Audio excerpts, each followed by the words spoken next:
Good morning, how are you? Wish you are fine. I want to speak about the Asian rhinoplasty.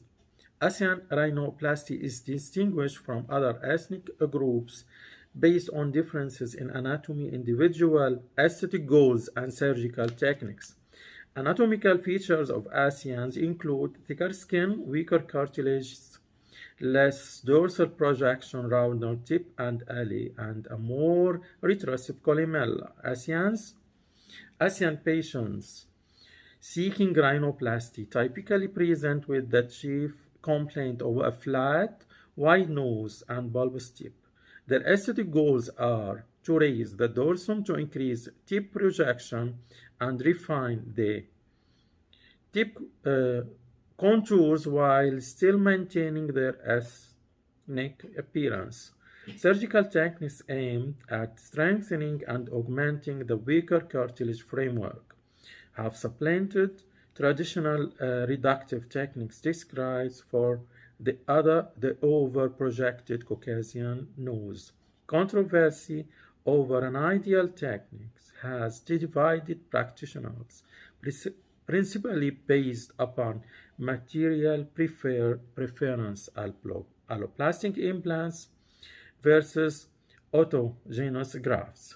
The most common material used worldwide is currently silicone alloplast formed as either an L-shaped implant to augment both the dorsum and support the columella, or a straight I-shaped dorsal-only implant. Other alloplastic materials include expanded polytetraethylene as Surgiform and porous high-density polyethylene medpor. Or we should use autogenous tissue. Options have included cartilage, septal cartilage, auricular cartilage, costal and bone, split calvarium iliac crest, olicron costal sources.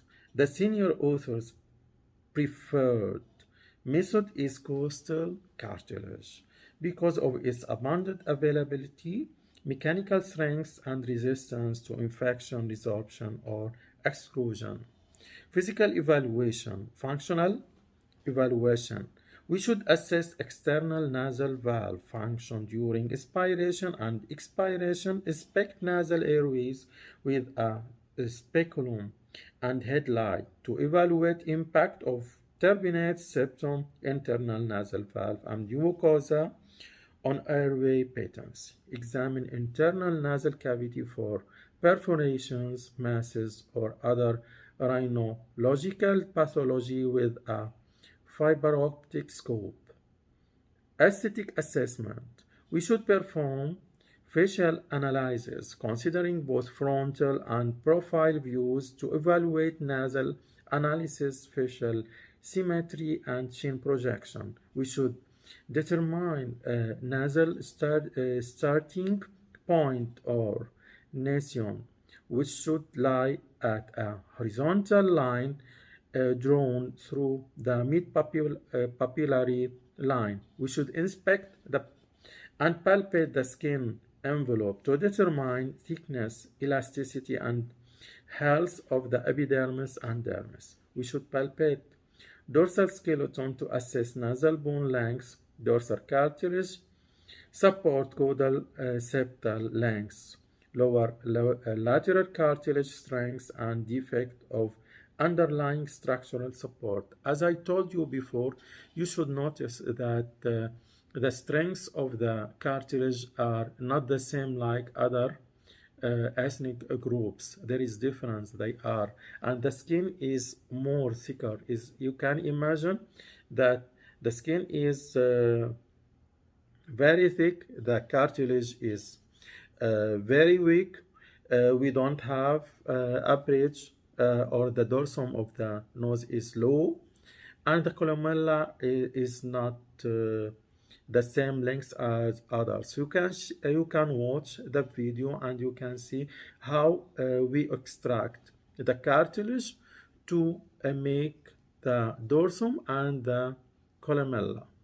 Wish you are watching all of the video and make like and subscribe to my YouTube channel.